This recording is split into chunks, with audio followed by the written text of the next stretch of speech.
సేవ మార్గములో కష్టములు వచ్చినను బలపరచి మమ్మును నడిపితివి.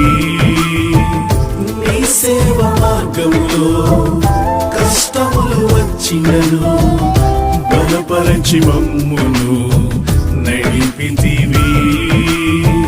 కృపాక్షేమములో మా వెంట పంపితివి. అభయమును ఇచ్చి మమ్ము అభివృద్ధి పరచితివి.